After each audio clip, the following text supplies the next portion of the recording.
What I think is the most important part of how to be a 3% man, what I think is hands down the most important paragraph of all. When I read this for the first time, I had to put the book down and like look out the window, like, holy shit. It hit me like nothing else has hit me. And it's the paragraph where you say, little girls tend to go to their fathers and sit in their laps for love and reassurance. When a girl becomes unsure of herself, afraid or upset, she will go sit in her daddy's lap for love and reassurance. He is her rock, her unmovable mountain that is always there and always accepts and loves her unconditionally. He makes her feel safe and comfortable. When I Yeah. when I read that for the first time, it just blew my mind because no one had ever really described it in that such simple sense. What were you thinking when you wrote that? That that all came from, and I wrote about this in the book. How the words came together, but it's the idea, the moment where it happened. We were in my girlfriend and I. This was the girlfriend that had the young daughter at the time. She was all grown up, and I'm gonna be 28, and got two babies of her own, happily married. Um, I can't believe it's been. She was like 5.5 when I started dating her mom. It was like, Jesus Christ, she's almost 28 now. And so we'd gone over to where was it? Cocoa Beach, I think it was, and we had a couple hotel rooms. It was myself, my girlfriend, her daughter, and her brother, and his two kids, and his girlfriend, and we're all hanging out, playing in the pool. And I remember, her daughter, like, she's like, Corey, Corey, catch me, and so she would jump from the side of the pool into my arms, and I would catch her, and then she would swim back over to the side, get back up, and then she kept doing that. And then I remembered, because a lot of times we'd go over to her parents' house, and they had a fridge in the garage, had beers in it, and so it would probably be 10 or 15 of us would be just hanging out. Mm. Kids and the cousins and nieces and nephews are all playing in the front yard. We're watching them, and we're hanging out shooting the shit. And I was like, about every 5 minutes or so, 10 minutes, she would come back over, and I might be sitting there with my legs crossed like this, and because she's tiny, she'd pick my leg up and then set it down, and then sit in my lap and put her arm around me, and she'd, Corey? And then she would have a question about something, and she would ask me, and we'd talk for a little bit. And then she'd be like, okay. And then she'd get up and then go run around and do whatever. And then a little while later, she'd come back and do the same thing. And so it started to click with me because of, her and watching her do that. And plus, her mother was very close to her father. She always just say, he's my rock. And so it was just like the dots just kind of got connected to that. It was like kind of like a cat. She'd come over, sit in my lap, get reassurance, or ask a question about something she was unsure, or maybe something happened with her cousins or whatever.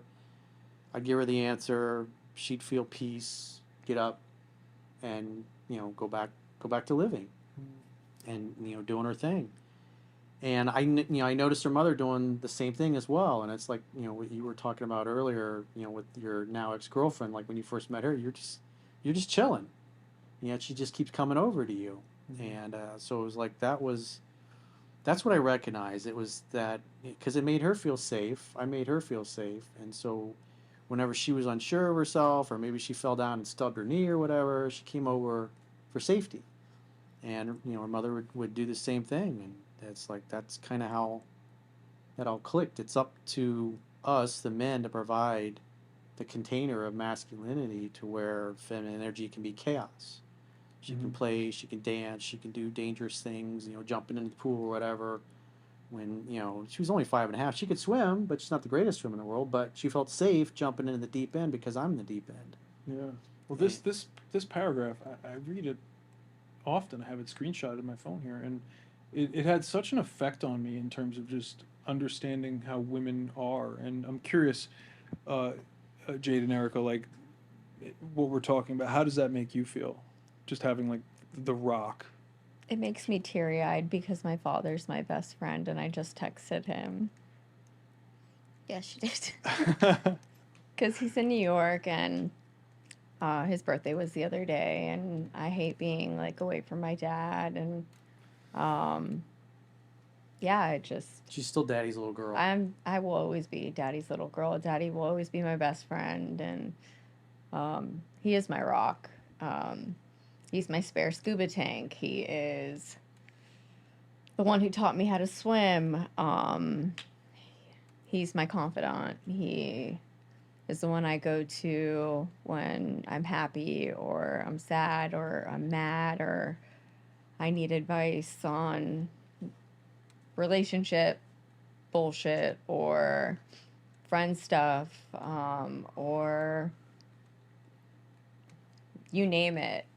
He's the first person who I call, first person I speak to in the morning, last person I speak to before I go to bed. Oh my god, I'm gonna cry. But yeah, no, my dad's my everything, and it really it sucks because like I think about some people and the relationship that they have with their parents or their fathers, and it breaks my heart because like I know that I'm so fortunate to have not only just like such an amazing person to be like my daddy, but also that like I'm like I'm able to share him with like my best friends and like my other like my loved ones, and like he has such like a big heart that like he'll open up his arms and he'll take anybody in because that's just the type of person he is. And he calls like Jade like his pseudo daughter. I'm like, oh, don't stop. But like it's a rare thing to have like a special like human being like that, and a father that would stop, drop, and roll and do anything for you.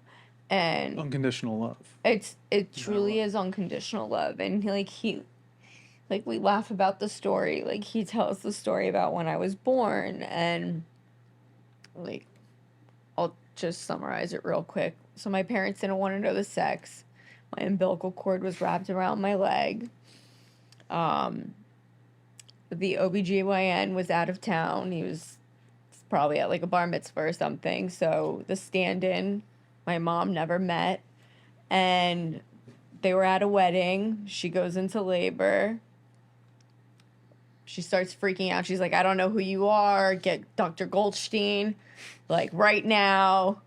And I guess Dr. Kaplan's the one that ended up delivering me. And 5 minutes before my mom gives birth, my dad just starts bawling. And he's like, I want a daughter. My mom's like, shut the fuck up. Like, we've been calling it Joshua David this entire time.